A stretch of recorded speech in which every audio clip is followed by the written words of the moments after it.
Chaque semaine, je vais vous dévoiler tous les secrets de notre alimentation quotidienne. De l'élevage à la culture, en passant par la fabrication, vous saurez tout de vos aliments préférés.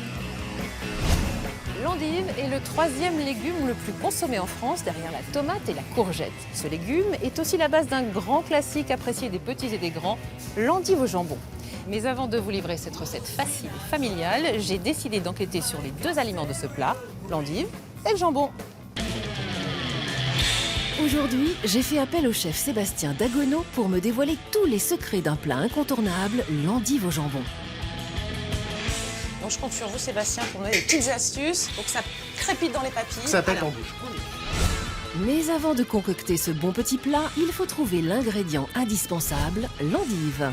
Et la perle blanche va me réserver quelques frayeurs. Pour démarrer cette enquête passionnante sur l'endive, je vais me rendre en Picardie. Et c'est sous un ciel menaçant que je vais retrouver Charles, un producteur sous haute tension. Bon, on va laisser toutes les remorques sur le pied de guerre. On verra bien parce que Nicolas me disait que ça allait plus très bien là-haut. Du champ où tout démarre, vous allez voir que la culture de l'endive n'est pas de tout repos. Voilà ce qui arrive lorsque l'on sème l'endive trop tôt et que le climat n'est pas serein. Pour nous, c'est une catastrophe. Mon enquête me mènera également dans le Nord-Pas-de-Calais pour découvrir la chicorée, la petite cousine de l'endive qui se retrouve après transformation dans nos bols de petit déjeuner. Ça fait une belle couleur et la chicorée se marie bien avec le lait. Ça fait vraiment un petit goût noisette qui est agréable pour le matin. Pour le jambon, je risque de ne pas être déçue. Mais avant de découvrir si tout est vraiment bon dans le cochon, je vais retrouver des passionnés de l'élevage porcin et faire des rencontres plutôt étonnantes. Pépé, où t'es parti là? Les Français consomment en moyenne 5 kg de jambon cuit par an et par habitant. Cuit au bouillon ou au torchon, comment fabrique-t-on le jambon? Est-il bon pour la santé? Première étape de mon enquête, trouver des petits cochons. Nous sommes dans le Perche, plus précisément au cœur du parc naturel régional. Et c'est à la ferme des Bonshommes que j'ai rendez-vous. Cette magnifique exploitation familiale depuis plus de 5 générations élève chevaux et porcs. Mais aujourd'hui, je m'intéresse aux cochons. Et l'expert du cochon dans la région, c'est Gilles. Je suis éleveur de porcs depuis plus de 30 ans, à Auton-du-Perche. Et Gilles est un passionné, il gère l'exploitation d'une main de maître. Mais au fait, Gilles, combien de petits cochons avez-vous dans votre exploitation? On a près de 7500 porcs, toujours présents sur l'exploitation, du plus petit au plus gros. Mais enfin, Gilles, faites attention, vous allez vexer madame. Surtout qu'elle vient d'avoir non pas 2 ni 3, mais 12 petits cochons. Ils ont une semaine. Allez, trouve ta place. En fait, ils ont chacun leur mamelle, alors faut que chacun trouve sa place. Voilà, mets-toi bien ma belle. Voilà, allez. Et la tétée va durer 1 minute, et ce, 12 fois par jour. Et la truie, elle peut avoir jusqu'à 40 litres de lait par jour. Elle a déjà fait 8 portées, je crois. C'est une maman professionnelle. Oh là là, ça te fait mal, hein? Mais dites-moi, ce n'est pas de tout repos d'être une truie. La maman, 5 jours après le sevrage, elle sera inséminée. Et normalement, si tout se passe bien, elle fera une gestation qui durera 3 mois, 3 semaines et 3 jours. La truie, c'est une truie croisée large-ouette tendras. Donc, ça permet d'avoir une truie croisée qui a des qualités maternelles certaines, quoi. Et sur cette truie, on met un ver à piétrin qu'on verra tout à l'heure pour mettre pour faire grossir les jambons, parce qu'elle n'est pas une race charcutière, c'est une race lignée femelle. Ça permet d'avoir des porcelets qui sont plus résistants en général et plus rustiques. Une meilleure viande, plus de muscles et moins de gras. Alors en fait, Gilles, si j'ai bien compris, madame n'est pas une race charcutière. Elle a été choisie pour ses propriétés maternelles, mais pas seulement. Elle va rendre nos petits cochons bien forts et pleins de muscles, comme leur père. Tiens d'ailleurs, allons voir de plus près à quoi ressemble le géniteur de notre belle petite portée. Et si je l'appelais Dédé? Tiens, je trouve que ça lui va plutôt bien et ça n'a pas l'air de lui déplaire. On prélève leurs semences et à partir d'un éjaculat, on fait une trentaine d'inséminations. Mais alors, Gilles, notre truie et Dédé ne se retrouvent pas pour se reproduire. Il n'y a donc pas de rendez-vous amoureux pour nos deux géniteurs, puisque tout se fait manuellement. Ici, chaque Vera peut faire naître jusqu'à 1500 porcelets par an. Une belle famille. Hein. Au fait, ici, Gilles croise deux races bien rustiques. Et ce croisement contribue à la bonne qualité de la viande. Donc, notre truie est une large white, anciennement blanc de l'Ouest, une race très ancienne reconnue pour son aptitude à produire une viande maigre et pour ses bonnes facultés d'adaptation. La piétrin, celle de Dédé, est reconnue pour son important développement musculaire et bien sûr la qualité gustative de sa viande. Voici donc Dédé, 6 ans.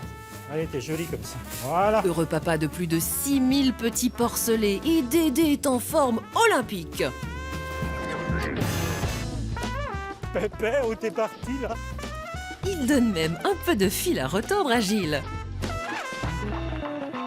Il doit peser près de 400 kilos, je pense. C'est le doyen de l'élevage. Gras. 400 kilos de muscles et bien équipé, Dédé, le doyen de la ferme, a toutes les qualités du parfait géniteur. Et avoir ces petits, on n'en doute pas, c'est du boulot. Super.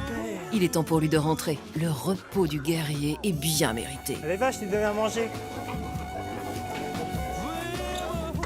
Et voilà.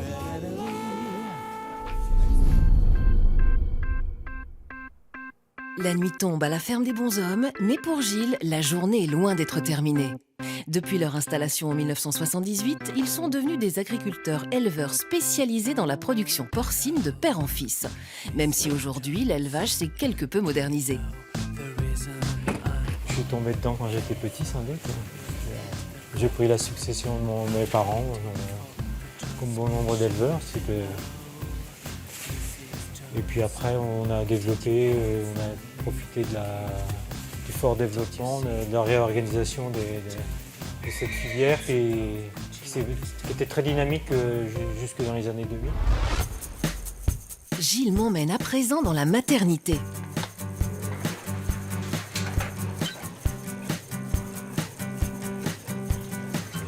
On est dans une maternité. Les truies arrivent une semaine avant la mise bas. Les truies mettent bas et puis on a quelques soins à faire. Les porcelets ont une plaque chauffante. Là, ils ont une semaine. Et ils vont rester ici au total 4 semaines. Les truies sont alimentées dans les auges là, avec des céréales, 50% de blé, 20% d'orge, un peu de tourteau et un complément minéral. Les porcelets, ils ont le lait de la truie, c'est la truie qui les nourrit. Et ici, dans cette nurserie, c'est plus de 150 truies qui donnent naissance à 1500 petits porcelets mâles et femelles qui deviendront de bons petits jambons. Alors forcément, cela demande beaucoup d'organisation, mais Gilles a tout prévu. À chaque âge, sa chambre et sa nourriture bien adaptée. Là, on est dans la pouponnière. C'est-à-dire, là, ils arrivent quand ils ont 4 semaines. Ils sont restés avec leur maman. Et bien là, ils arrivent pour rester 4 semaines ici. Un bâtiment qui est bien échauffé, qui est bien propre et un aliment bien adapté à leur poids. Au début, ils ont un aliment qui a un peu de poudre de blé, puis maintenant, ils sont passés avec un aliment à base de céréales. Il reste 4 semaines.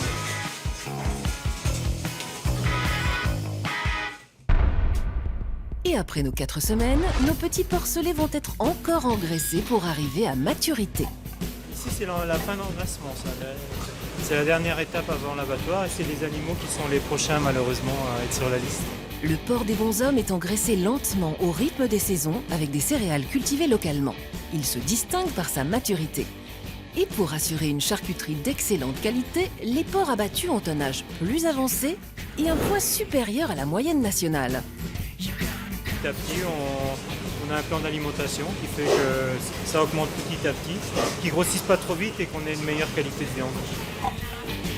L'alimentation, on a une partie céréales, on rajoute un petit peu de pain et on a aussi pour faire du maigre, des protéines, des tourteaux de tournesol, tourneaux de colza, des petits pois pour avoir plus de viande et plus de maigre.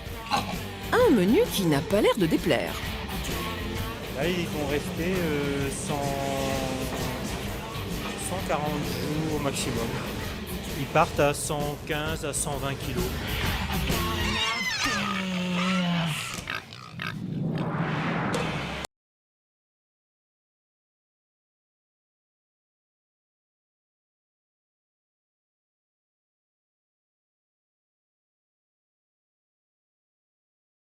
Transforme ici plus de 40 porcs par semaine. Et si ceux de Gilles sont bien au chaud, je vais retrouver d'autres cochons élevés cette fois-ci en plein air.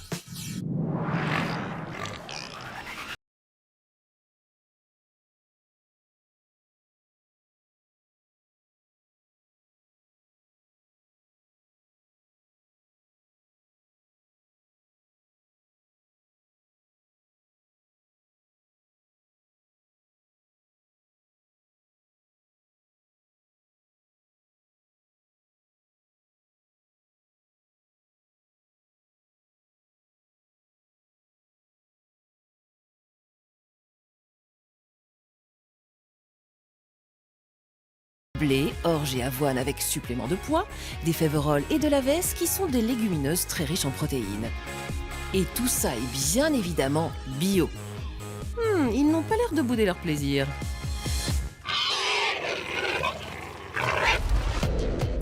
Maintenant que je connais tout de l'élevage du porc, j'ai envie d'en savoir un peu plus sur sa transformation en jambon. Étant une inconditionnelle du jambon blanc, je voulais savoir comment on passe de ce petit cochon bien dodu à cette charcuterie si goûteuse. Pour cela, je vais retrouver Marie-Odile, la femme de Gilles. Elle va me guider dans toutes ces étapes. Allez hop, j'enfile ma Charlotte et ma blouse et me voilà dans l'atelier de découpe. Donc là, les porcs sont entiers dans la salle à côté. Elles sont livrées directement par l'abattoir. Elles sont en chambre froide à peu près une nuit, chez nous, et le lendemain, on attaque. Mais dites-moi, comment découpe-t-on une pièce de 200 kilos ? Ils sont découpés en gros morceaux dans un premier temps. On enlève l'échine, la longe, le jambon et après on met tout sur chariot. C'est une découpe primaire et après il y a tous les autres morceaux à découper. On refait le lendemain les jambons, les poitrines, le travers, les petits morceaux qu'on vend. J'ai bien l'impression que la fameuse expression « tout est bon dans le cochon » se confirme. Et mon jambon, c'est en fait la fesse bien charnue de mon cochon.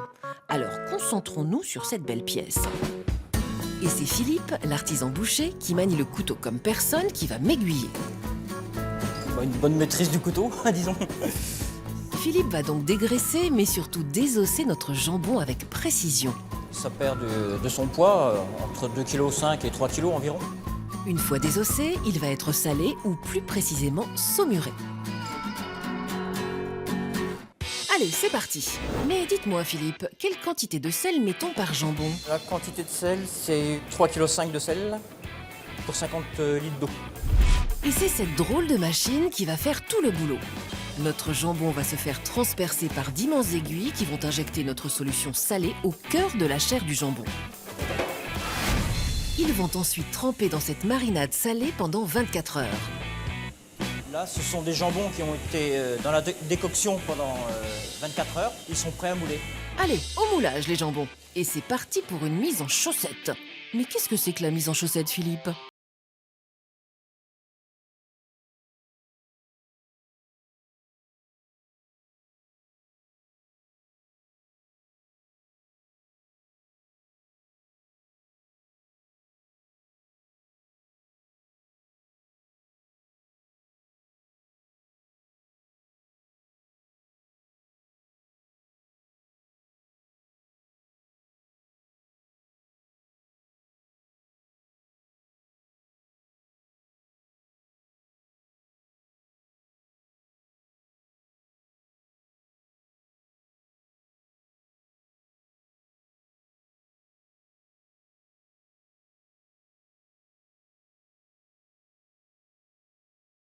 Régulier. Et un jambon de près qui va passer au four avec ses autres petits copains.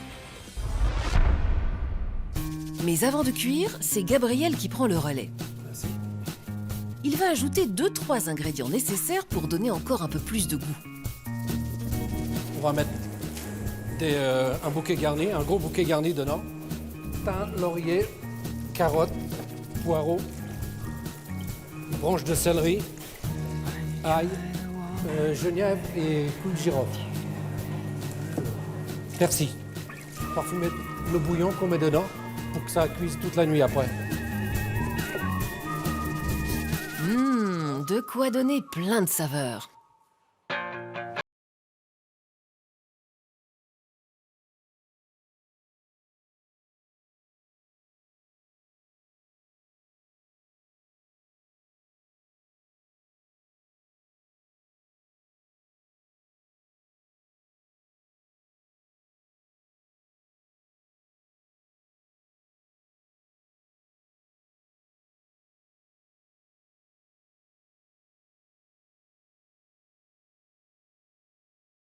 Un matin, parce que si le jambon il cuit vite, il se rétracte, il rétrécit. Ici, on transforme 40 porcs par semaine avec une cuisson au bouillon pour donner toute la saveur. Alors justement, voyons voir le lendemain ce qui est devenu notre ballotin. Je les ai mis à refroidir avec du bouillon à 2 degrés pendant environ 20 à 24 heures à peu près. Une fois que c'est froid, il y a juste à enlever ça et bien ils sont prêts à manger, prêts à couper en tranches. Après avoir refroidi dans le bouillon à 2 degrés, j'ai bien envie de voir à quoi ça ressemble. Je vous en coupe un pour voir comment il est à l'intérieur.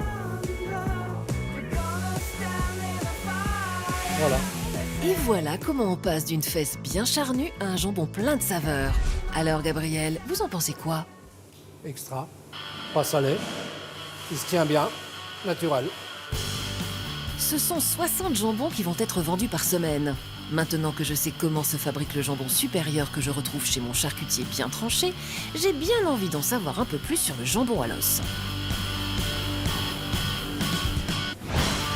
Je poursuis donc mon enquête. Direction la Bretagne en bord de mer. Dans la jolie ville de Louannec, je vais retrouver Nicolas, charcutier traiteur, qui vend un jambon à l'os maison et qui, a priori, fait parler de lui.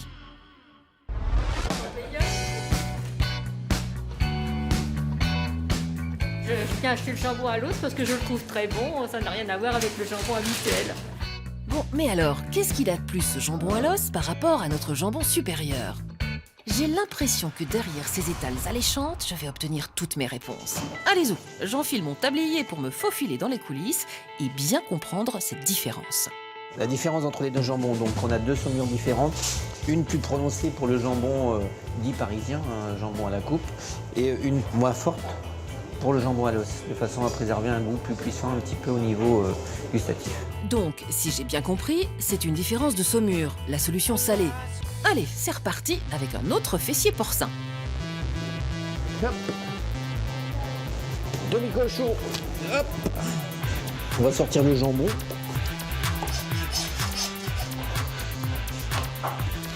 Donc voilà la couenne enlevée. Je glisse l'os à l'intérieur, qu'on va garder pour la cuisson, de façon à ce que ça redonne le goût du l'os quand même. Voilà, donc l'os il tourne dedans, c'est que toutes les parties sont dégagées. Donc je ne touche pas, je laisse comme ça. Ah, et on garde l'os. Et pour cette saumure, le petit plus de Philippe, ce sont les épices. Ça c'est le mélange pour faire la saumure de trempage avec du sel, de l'épice. Donc on va immerger dans l'eau, de façon à faire un mélange. Voilà la saumure, prête à l'emploi.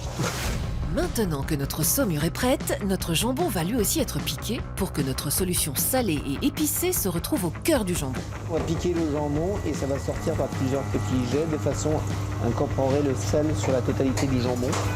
Si on ne saumure pas, il n'aura pas de goût, il sera tout blanc comme un rôti de porc classique. On va le laisser 48 heures comme ça dans le salage de façon à avoir une couleur homogène au niveau de la coupe, sachant que le sel est un exhausteur de goût. Pendant 48 heures, notre jambon à l'os va mariner dans cette chambre froide.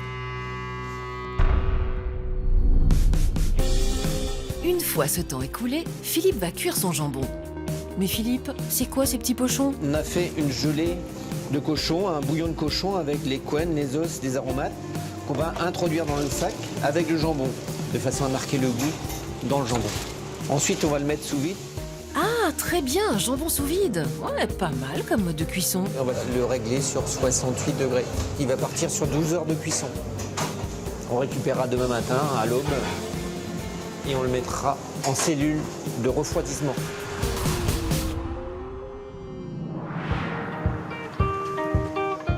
Alors voyons voir le résultat après cette nuit en cellule de refroidissement. Ça m'a l'air plutôt pas mal, mais qu'en pense notre chef? C'est une couleur plus pâle qu'un industriel. Ici, on peut apercevoir toutes les parties de la noix du jambon. Si c'était un industriel, tout serait homogène. Tandis que là, on a conservé un petit peu toutes les qualités du jambon. Donc voilà un jambon à l'os traditionnel qui va être commercialisé dans notre maison. J'ai bien compris la différence entre le jambon supérieur et le jambon à l'os fait maison. Et je dois avouer que le jambon de Philippe titille mes papilles et pas seulement les miennes. J'achète spécialement ce jambon à l'os là, coupé au couteau s'il vous plaît, parce qu'en fait le goût est bon et puis le jambon il a une texture qui est ferme. C'est délicieux, ça fond dans la bouche. C'est plus sec, c'est plus naturel, je trouve.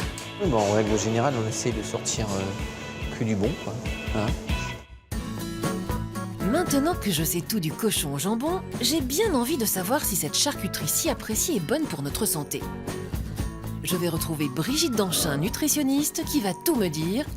Et surtout, si tout est vraiment bon dans le cochon. Bonjour Brigitte Danchin. Bonjour Fred. Aujourd'hui, on parle ensemble de jambon. Alors d'abord, est-ce que c'est bon le jambon pour la santé? Le jambon, c'est excellent pour la santé. Le jambon, c'est une protéine. Mais le jambon, on trouve quand même au rayon charcuterie, donc ça veut dire que c'est pas non plus l'aliment le plus light qu'on puisse trouver. Mais en fait, le gras, il est autour, et donc si on retire le gras, il n'y a aucun problème. Vous avez trouvé la bonne astuce. Absolument. Est-ce que le jambon, c'est bon quand on suit un régime, qu'on fait attention à sa ligne? Et c'est idéal quand on a envie de suivre un équilibre alimentaire, si on fait un petit peu attention à son poids. Donc, le jambon, c'est matin, midi, soir, quand on veut. Vraiment, j'ai rien à dire sur le jambon, sinon que c'est très bon. Et quelle est la différence entre jambon cuit et jambon cru? Le souci du jambon cru, c'est qu'il y a un petit peu plus de gras. Et de sel. Et de sel. Donc c'est peut-être moins bon pour la santé? Au bon moment et dans les bonnes proportions. Voilà, Ça restera toujours. ça c'est votre maxime. Mais absolument, parce qu'elle est adaptable constamment. On est en France, et on aime les bonnes choses. Et que je préfère qu'on mange quelque chose de naturel. Et qui soit bon, on en mange moins, mais au moins on apprécie les vrais goûts, les vraies textures, les vraies choses. D'accord. Et moi qui adore le sandwich au jambon, le jambon beurre, le fameux, est-ce que c'est bon pour ma santé? Est-ce que j'y ai droit? Le jambon beurre, c'est pas le jambon qui me gêne comme le jambon beurre. Laissez-moi deviner, c'est le beurre, le pain aussi, c'est ça? Et c'est le pain, on n'est plus dans l'équilibre. C'est-à-dire, il nous manque des légumes verts, il manque des crudités. Je préférerais toujours avoir le jambon d'un côté, un morceau de pain de l'autre, et puis une petite salade composée. C'est-à-dire, on peut reconstruire, mais avoir des meilleures proportions. Bon, merci beaucoup Brigitte. Merci pour vos conseils. À présent que le jambon m'a livré tous ses secrets, place aux endives. Même si je connais l'endive et qu'il m'arrive de la déguster crue ou cuite, je me suis toujours demandé d'où venait cette jolie perle blanche. Alors, où cultive-t-on ce légume si croquant? Plutôt dans le nord ou dans le sud? Est-ce que l'endive bénéficie d'un traitement particulier et a-t-elle des cousines?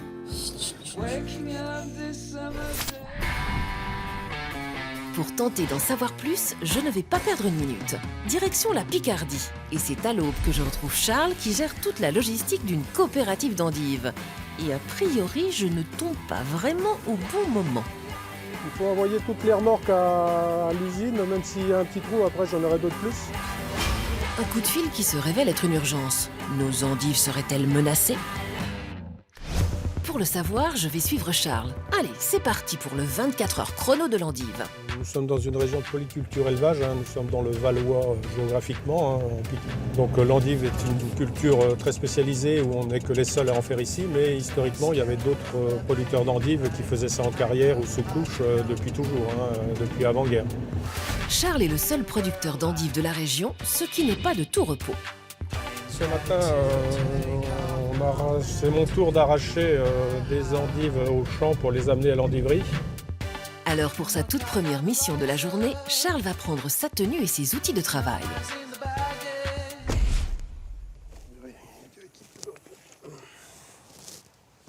Les bottes quand même, ça évite de cirage.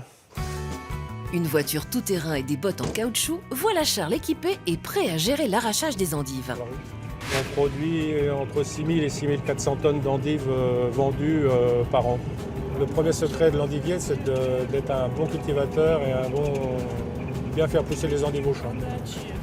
Un bon champ fera toujours une bonne endive, un mauvais champ ne fera jamais une bonne endive. Cette année, on a des endives qu'on levait tardivement, avec un peu d'ensoleillement à l'automne, ce qui fait qu'elles sont mûres maintenant. Donc on ne peut pas les arracher avant, même s'il fait beau. Et en plus, l'endive craint le gel. S'il y a des gels à -6, -7 plusieurs fois, l'endive peut être détruite au champ. Donc tout ça, c'est le métier, quoi. C'est un métier difficile, l'endive. C'est compliqué de A à Z. Un métier difficile qui demande beaucoup de maîtrise et de précaution. Nous arrivons sur le champ avec ces énormes tracteurs que l'on appelle des arracheuses et feuilleuses. Un nom un peu barbare pour un travail fastidieux d'une grande précision. Le poste des arracheurs est un mauvais poste en ce moment puisque c'est non-stop avec des journées très très longues. Il n'est pas question qu'ils rentrent chez eux pour manger, ils sont volontaires, hein, parce que bon, s'ils ne voulaient pas, ils ne le feraient pas. Mais ça fait partie du métier, hein, en agriculture, lorsque ça va bien, on n'arrête pas. Et si Charles est tendu, c'est que le temps presse, la météo est capricieuse. Et aujourd'hui, il doit arracher beaucoup d'endives. Alors, le champ fait 17 hectares. Normalement, on arrache 8 hectares par jour par machine quand il n'y a pas de souci.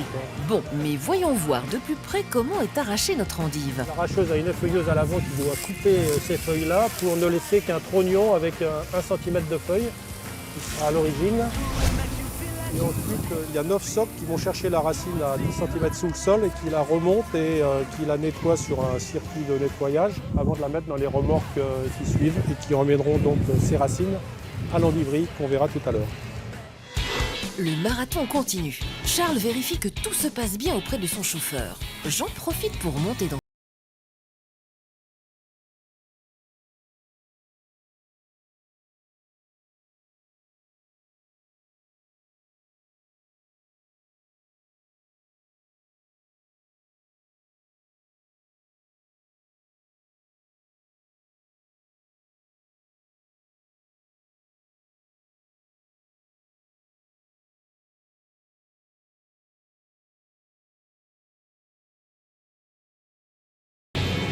Après, quand on a pris l'habitude, c'est comme quand on passe son permis, au début c'est difficile et après ça va tout seul. Mais au fait, Charles, ce que vous avez arraché, c'est une racine, pas l'endive que je connais. Cette racine va refaire des feuilles lorsqu'elle sera en chambre de forçage. Et c'est ce bourgeon terminal qui va faire l'endive, qui sera blanche parce qu'elle sera à l'abri de la lumière, sinon elle sera verte. On sème environ 250 000 graines à l'hectare au mois de mai. Il nous faut un climat suffisamment arrosé avec des bonnes températures tout l'été et au printemps. Et un climat plutôt sec à l'automne pour que les maladies ne soient pas présentes. Donc ça fait beaucoup de paramètres. La culture de l'endive mérite effectivement un traitement sous haute protection et la météo fait partie des préoccupations de Charles. Voilà ce qui arrive lorsque l'on sème l'endive trop tôt et que le climat n'est pas serein, c'est-à-dire qu'il fait trop froid. Elle monte à graines et elle ne fera jamais d'endive. Elle va faire un petit sapin de Noël avec plein de graines. Et pour nous, c'est une catastrophe. Bon, une partie de nos racines sont récoltées, Charles semble rassuré. Pour l'instant, ça va bien, les racines sont propres. Il n'y a pas trop d'ornières dans les champs, donc pour l'instant, c'est bien. Pourvu que ça dure. Alors, direction l'endiverie. Et ce que redoutait Charles arrive. C'est la météo du mois de novembre, hein, c'est comme ça. Mais bon, cette année, ce qu'il y a de gênant, c'est qu'il n'y a jamais de longues périodes sans pluie. Enfin, c'est toujours 2 jours sans pluie, donc ça n'a pas le temps de sécher pour permettre des bons travaux. Et ça, c'est gênant. Il ne pleut pas des quantités énormes, mais il pleut tout le temps. Mais bon, pour l'instant, il ne pleut pas trop encore. Soyons optimistes. Et il le faut, car aujourd'hui, 8 hectares doivent être arrachés et transportés à l'endiverie. Les chauffeurs risquent d'être au chômage technique si la pluie ne cesse pas. Si Charles tente de se rassurer, il ne reste pas moins préoccupé par la situation. Et il n'oublie pas sa mission, veiller au bon déroulement des opérations. Je vais chercher des sandwichs pour les chauffeurs pour qu'ils puissent se restaurer pendant midi, pour éviter qu'ils rentrent chez eux parce qu'il faut absolument arracher en non-stop. Mais voilà, les nouvelles ne sont pas très bonnes. D'accord, bon on verra bien parce que Nicolas me disait que ça allait plus très bien là-haut. Bon, on va laisser toutes les remorques sur le pied de guerre et puis on voit demain matin. Je vais appeler Francis pour dire qu'il faut qu'il aille vider et puis qu'il arrête, quoi.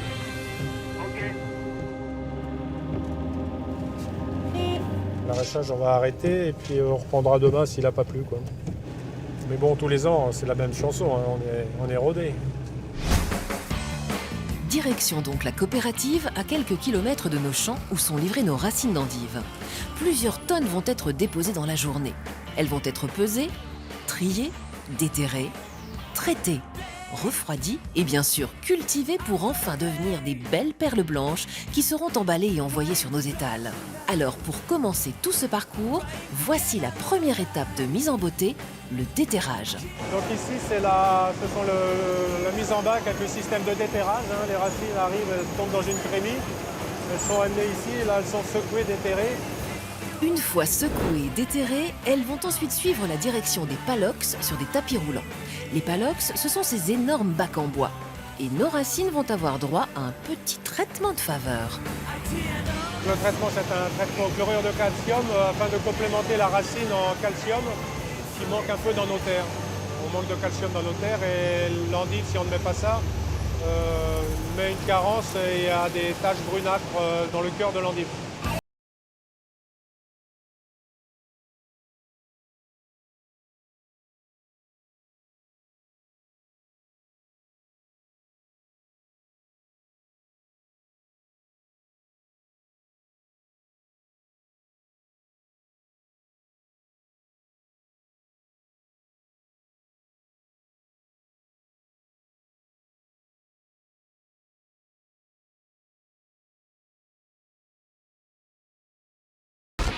Et après ce petit séjour à -1 degré, voilà où je vais retrouver notre racine et ses petites copines. Donc là, ce sont des racines qui sortent du frigo, qui ont été arrachées il y a environ 1 mois, qui ont passé un petit stade au frigo pour finir la maturité et qui partent pour être mises en bac. Ils sont à température de 1 degré ou 2 degrés.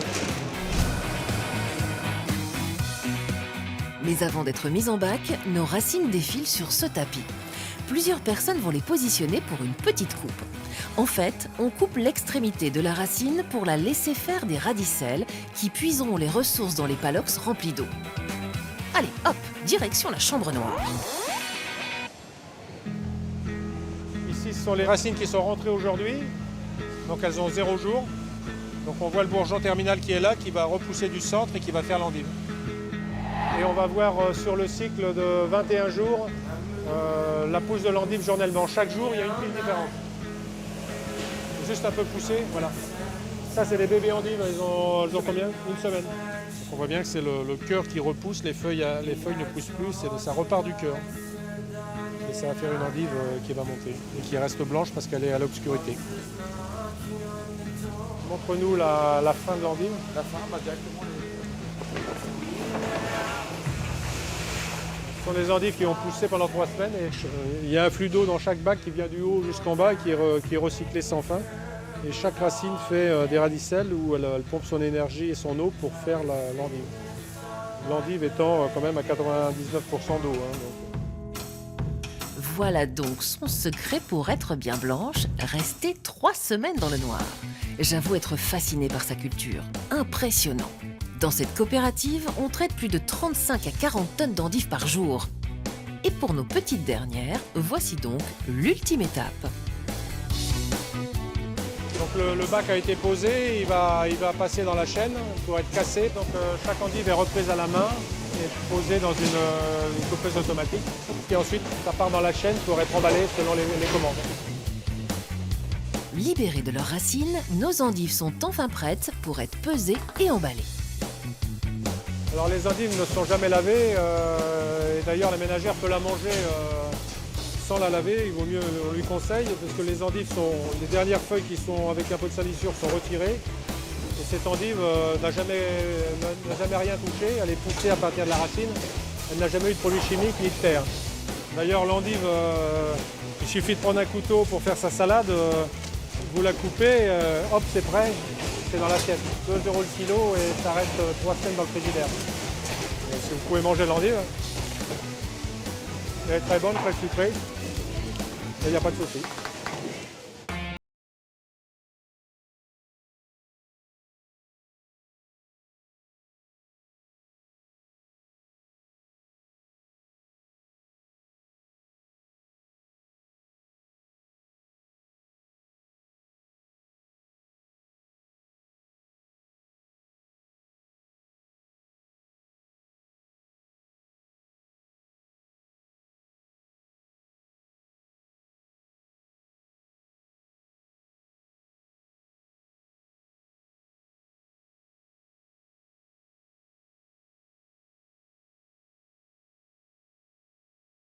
de l'électricité ou du biogaz qu'on enverra dans les conduites de gaz pour le chauffage urbain.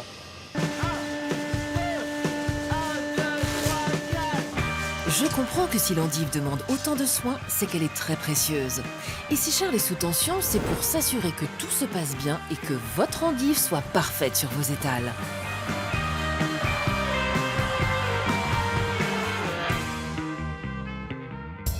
Pour continuer mon enquête, j'ai eu envie de m'intéresser à une petite cousine de l'endive, la chicorée. Et j'ai entendu dire que la chicorée était la racine de notre endive. Alors, est-ce vrai ? On appelle bien l'endive chicon, donc la chicorée fait bien partie de la même famille. Direction Ouaplage dans le Nord, où je vais poursuivre mes recherches. Et c'est dans cette jolie petite maison typiquement du Nord que je retrouve la famille Lutin. Catherine, sa fille Agnès et un ami Jean-Marie. Et forcément, à l'heure du petit déjeuner, on prépare quoi? Ça fait une belle couleur et la chicorée se marie bien avec le lait. Ça fait vraiment un petit goût noisette qui est agréable pour le matin. Et ça rend de bonne humeur la chicorée.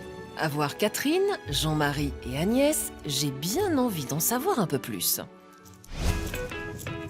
Direction donc l'usine de torréfaction avec Agnès, qui est la petite dernière de la famille aux commandes de l'entreprise. Bienvenue chez Chicorée du Nord. Donc nous sommes le dernier artisan torréfacteur de chicorée en France. Avant, entre les deux guerres et puis après la Seconde Guerre mondiale, il y avait encore une 60aine de sécheurs de chicorée, une 30aine de torréfacteurs. Aujourd'hui en France, il n'en reste plus que 2 et nous sommes le dernier à torréfier artisanalement la chicorée. Cette entreprise artisanale et familiale transforme la chicorée depuis 4 générations. La matière première est cultivée aux environs de l'entreprise et arrive ici. À l'intérieur de ce tamis, il y a la cossette. Mais Agnès, guidez-moi, qu'est-ce que c'est que la cossette? Cossette ou chicorée déshydratée. Mais alors la chicorée, c'est la cousine de l'endive? C'est exactement la même famille, mais ça n'a pas été développé pour la même utilisation. La chicorée, on utilise bel et bien sa partie racinaire, donc qui est sous la terre, alors que pour l'endive, on utilise sa partie foliaire, donc les feuilles, pour faire des salades. Donc, la cossette, c'est notre racine débarrassée de ses feuilles qui vont être lavées, débitées en tranches, puis séchées afin de pouvoir être conservées de nombreux mois. Agnès m'emmène donc au cœur de la torréfaction et c'est ici que tout démarre. C'est l'endroit où la chicorée est torréfiée. La torréfaction, c'est une caramélisation. C'est porter la chicorée qui est riche en fructose, le sucre des fruits, à température. Comme vous mettez du sucre dans une casserole et que vous portez à température, vous obtenez du caramel. Donc là, c'est exactement la même chose. Torréfaction et caramélisation, c'est des synonymes. C'est donc 1000 kg de cossettes qui vont chauffer pendant 3 heures jusqu'à 150 degrés, tout doucement pour être torréfiées ou caramélisées. Donc là, nous sommes à la fin des 3 heures et la chicorée est en train de sortir. Et ensuite, elle est séparée ici dans 2 refroidisseurs. Et elle va rester environ 1 heure à 1 heure et quart à peu près. Alors voyons voir de plus près cette énorme cuve. Donc là, on voit bien, il y a à peu près 105 kg de chicorée et une pale qui tourne afin d'aérer et de ne pas avoir une masse collante en bloc. Mais dites-moi Agnès, la torréfaction du café et de la chicorée, c'est la même chose? La torréfaction du café et la torréfaction de la chicorée sont 2 choses complètement différentes, tout simplement parce que le café, ce sont des petits grains et qui sont moins riches en sucre que la chicorée. Bon, alors, une fois que notre chicorée est torréfiée, on la retrouve ici sous plusieurs formes. On est passé de cette lamelle séchée à ce grain torréfié grâce au tamis. On peut la débiter en différentes tailles. Donc ça va du grain qu'on va trouver dans le paquet de chicorée à une granulométrie qui est beaucoup plus petite. Par exemple, ici, on a une chicorée qui est vraiment très fine. Donc c'est une chicorée qui va être utilisée dans les sachets d'infusion, par exemple. Il ne reste plus qu'à emballer notre chicorée bien de chez nous qui va parcourir le monde entier. On vend à travers le monde, principalement via l'Allemagne, qui ensuite dispatche tous nos produits dans le monde entier, aux États-Unis, en Afrique, en Asie et en Europe. On travaille également avec la distribution locale, donc nos produits finis, un paquet de 500 grammes, sont utilisés et distribués dans les magasins de produits du terroir ou d'épiceries fines de la région et également présent en grande distribution pour certains de nos produits. Allez, voici nos petits paquets prêts à être dégustés. Et justement, Agnès me propose de rencontrer un pâtissier de la région. Et dans sa pâtisserie, la plupart de ses gâteaux sont à base de chicorée. C'est un peu l'ingrédient star de la maison. Est-ce que tu peux nous faire une petite spécialité chicorée liquide? On va voir ça, hein. D'accord. Pas de souci, on peut y aller. Et forcément, en grande gourmande, j'ai bien envie d'apprendre une petite recette du Nord à base de cet ingrédient. On est parti donc, de ce produit pour créer un biscuit donc, qui fait aujourd'hui l'unanimité, qui s'appelle l'Audricois. De l'audricois, c'est à base de beurre, de sucre, de jaune d'œuf et bien évidemment de chicorée. En fait, c'est un sablé classique, Sébastien, à part la chicorée en plus. C'est un sablé classique, oui. Oh, allez, un petit effort. C'est quoi le truc en plus? Dans toutes les pâtisseries, chacun amène sa petite touche personnelle. Donc, pour nous, le secret reste bien gardé. Mais c'est qu'il est pas facile à amadouer, ce Sébastien. Bon, allez, on va arrêter de le titiller. Alors, une fois nos ingrédients bien mélangés et obtention d'une belle pâte caramel, que se passe-t-il? 24 heures de repos obligatoire pour que la chicorée puisse se diffuser entièrement et donc montrer toutes ses saveurs, quoi. Et 24 heures plus tard, notre pâte bien roulée va être délicatement enrobée de sucre en poudre. La brillance des petits cristaux de sucre, ça nous donne un petit bijou, quoi, on va dire. Un petit bijou qui va être coupé en plusieurs morceaux. Et oui, faut partager avec les copines. Et bien sûr, nos futurs biscuits vont passer au four à 175 degrés pendant 10 petites minutes. Et c'est déjà un peu trop long.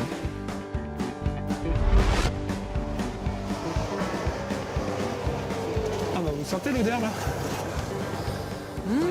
Voilà nos petits biscuits tout chauds et prêts à être croqués. Bon, Sébastien, c'est l'heure du goûter, non? Je vous laisse. Ouais, génial. Ah, mais vos clientes ont le droit à quelques faveurs, je vois.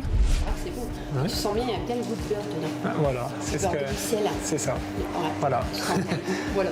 C'était donc ça l'ingrédient mystère, du beurre salé. Merci pour cette info. Maintenant que le jambon et l'endive n'ont plus de secret pour moi, je voulais les réunir pour faire l'incontournable endive au jambon. C'est donc dans le parc Montsouris que je vais retrouver Sébastien Daguenot pour une belle recette gourmande. Ah, le voilà, le chef. Bonjour Frédéric. Comment ça va? Bienvenue au pavillon Montsouris. Merci de nous accueillir. Merci beaucoup. C'est un honneur. Ah, Je vous laisse le petit tablier, indispensable en cuisine. De rigueur, mais avec grand plaisir. Alors avec vous, on va cuisiner une valeur sûre de la cuisine familiale. C'est la fameuse endive au jambon. Alors cette endive au jambon, on l'a retravaillée un petit peu façon, nous en cuisine, un petit peu plus allégé. On a supprimé la farine pour avoir quelque chose de quelque chose un peu plus instantané. Et vous allez voir, c'est sympa parce qu'il y a plusieurs saveurs qui vont se mélanger dans cette recette. Oui, ça va relever un petit peu le goût de l'endive au jambon qui parfois est un peu fade. On peut le dire, en tout cas quand moi je le cuisine, c'est un petit peu fade. Donc je compte sur vous Sébastien pour nous des petites astuces pour que ça crépite dans les papilles. Que ça pète en bouche. On est là. Quels sont les ingrédients que vous allez donc choisir? Alors, l'endive, bien entendu, une belle endive, bien proportionnée, assez régulière, parce qu'à la cuisson, ça perd un petit peu de son volume. Donc si on a quelque chose qui est déjà petit, après dans l'assiette, on n'aura pas grand-chose. Le jambon, donc un jambon supérieur, on peut le prendre avec de la couenne ou sans couenne. Bon, là, en l'occurrence, j'ai pris sans couenne parce que je vais rajouter, on a ici du lard paysan. Donc, le lard paysan, c'est le côté un petit peu rustique, le côté saveur qui va ressortir. Et le gras du lard va donner justement toute cette dimension à la recette. Est-ce que le lard est fumé ou il est simplement salé celui-là? Celui-là, il est salé et aromatisé avec des poivres, donc c'est fort en goût. Bien sûr, du fromage. Donc là, c'est du comté. On est parti sur du jaune comté. Ça va donner de l'onctuosité à la recette. Vous allez voir, ça va être assez sympathique. Et puis, tous les éléments qu'on a ici, on a de la crème, on a du beurre, on a une échalote pour la cuisson des endives, des petites noix concassées, hein, pour la touche finale, pour donner le petit croquant, et puis quelques herbes pour la présentation. Et ça, qu'est-ce que c'est? Ça, c'est de la muscade. Qui dit endive au jambon, dit forcément le petit goût de muscade qui ressort derrière. Et le citron, il sert à quoi? C'est pour notre endive. L'acidité va éviter l'oxydation de l'endive. Pourquoi sinon l'endive, elle devient de quelle couleur? Elle va devenir toute marron. On va essayer de garder sa couleur, sa fraîcheur en fait. Chouette astuce, ça. Et voilà une autre astuce pour notre endive. Comment on fait pour ôter l'amertume, l'amertume de ce légume? Ça, les enfants ne supportent pas l'amertume, donc c'est que pour les ça. enfants, je comprends, Les adultes aussi. Donc, on va supprimer cette amertume en retirant le cœur de l'endive avant la cuisson. Et comment on fait pour retirer le cœur d'une endive sans la couper en deux? Il faut être délicat. En Oui, chef, cuisine, quoi, ça va. non, faut pas être chef, faut être délicat, faut de la délicatesse.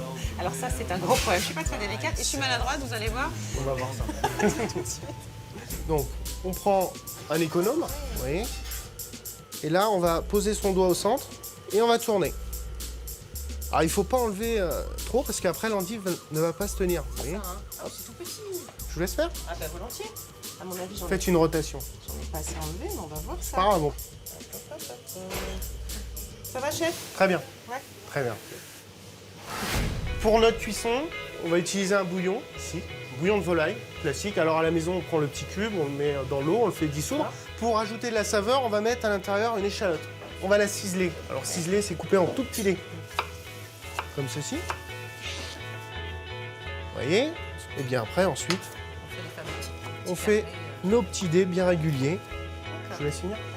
Attention, on coupe. Voilà, oui, alors moi je vais Voilà. laisser un doigt. Vos doigts sont devant, non? Ouais. Impeccable. J'arrête là, chef, parce que sinon, ça va être des endives au jambon au doigt. Très bien. C'est pas une très bonne idée finalement. Donc pour la cuisson, on est parti, on va se mettre au niveau du chaud. Alors on va lancer en cuisson nos endives. Donc dans un premier temps, je vous laisse faire. On va mettre le beurre dans notre sautoir ici. Je le mets en entier. Voilà, on met en entier. Hop, on fait fondre. Ensuite, on va rajouter nos échalotes que vous avez ciselées avec amour. Pas et avec précision. Ok, les petites échalotes, c'est parti. Alors la petite astuce là, Dites-moi. pour aider à cuire l'échalote, on va mettre un petit peu de sel. Oui. Ça fait ressortir l'eau de l'échalote et ça permet de la cuire plus vite. Je vous fais cuisiner. Hein. Moi j'adore. C'est parti, chef. Vous voyez là, commence à fondre. Ouais. Donc on appelle ça suer une échalote. On va rajouter nos endives à l'intérieur. Ah oui, directement dans la... Direct. On va rajouter à hauteur, hop, notre bouillon. Donc on essaye pratiquement De recouvrir les endives. les endives comme ceci. Et puis la petite astuce pour la coloration, on va rajouter, vous voyez, des tranches de citron. Alors ça va donner du goût à l'endive et ça va éviter qu'elle s'oxyde. On va recouvrir notre endive avec un petit papier cuisson qu'on a ici. On va couper juste au bon diamètre et on va recouvrir. Un joli petit cercle. Et on pose dessus comme ceci. Et là, on fait cuire à gros bouillon. Pendant combien de temps? À peu près 20 minutes. Il faut que ça soit fondant. Hein. Et après, on attaquera le reste. Bien, parfait. Nos endives vont donc cuire pendant 20 minutes. Et 20 minutes plus tard, on égoutte les endives et on garde le bouillon qu'on passe pour le réduire. Et de Voilà. quelle manière on réduit?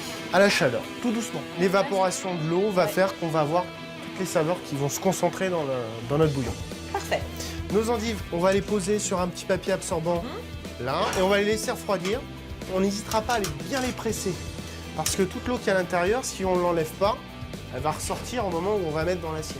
Donc ça, on peut le faire la veille. On n'est pas obligé de faire le jour même. Maintenant, on va passer à l'étape du jambon et du fromage. Je peux y aller, chef? Allez-y. À mon tour. Ma petite tranche de jambon. Hop. Le comté. Mon endive. Jusque-là, tout va bien. Et on fait le tour. Très simple.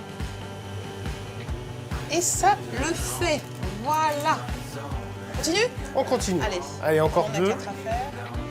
Pas besoin de piquer avec un petit cure-dent. Pas besoin parce que le lard va serrer l'ensemble. l'ensemble, un peu comme une ficelle, et va tenir le tout. Voilà. Bravo Frédéric. Ça Bravo. va? Très bien. Vous m'engagez? Je vous prends en tant que commis sans problème. Et voilà, ça y est, j'ai trouvé une nouvelle vocation. Alors, Passe à la finition, la sauce, le dressage et la dégustation. bien, chef. La sauce est presque réduite. En effet, hein. Hein. On va mettre à l'intérieur la crème que l'on a ici. C'est une crème entière? Alors, c'est une crème entière. Il faut prendre une crème qui fasse à peu près 30% de matière grasse. 20 centilitres de crème à l'intérieur. Et là, on laisse réduire pour avoir une belle consistance bien onctueuse. Ça sent très très bon. Et pendant que la sauce réduit, nos endives vont passer au four thermostat 200 pendant 10 à 12 minutes. Et la sauce alors? Notre sauce Ah oui, attention. Hein. est terminée. On va rajouter un petit peu de muscade à l'intérieur. Ah voilà, alors on va faire Vraiment un une petit muscade. petite Donc, pointe. Petite pointe parce que c'est Voilà. c'est vraiment une épice qui parfume très très bien. Ah, il faut C'est pas vraiment grand-chose. du chef. Voilà, Voilà. allez, basta. Alors, vous voyez un petit peu l'onctuosité de la sauce.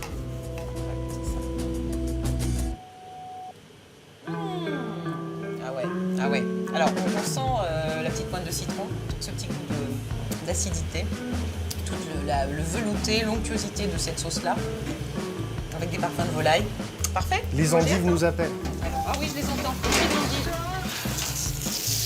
Et voilà, nos endives bardées de lard. On va passer au dressage. Oui. Le meilleur moment. Vous allez nous montrer comment faire joli avec Donc. nos plats traditionnels. On va mettre notre sauce dans le fond de l'assiette.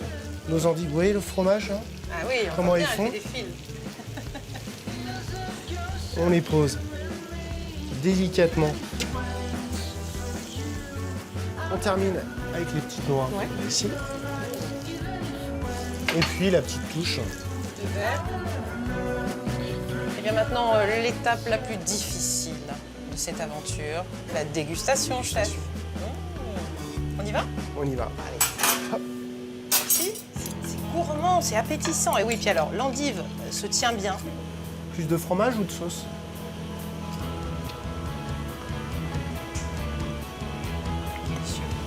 Délicieux. Alors, on a voilà, l'acidité parfaite du citron. L'endive se tient merveilleusement bien. Il n'y a pas d'eau. Le fromage. Le fromage, le petit lard. Que dire? Que dire? On va les finir, ça c'est sûr. Je vous dis à très très bientôt dans Duchamp au fourneau, bien sûr pour découvrir d'autres aliments de notre quotidien. Un grand merci, Sébastien Dagonneau. Merci à vous tous. Voilà. Et puis à vous de jouer maintenant. Au revoir.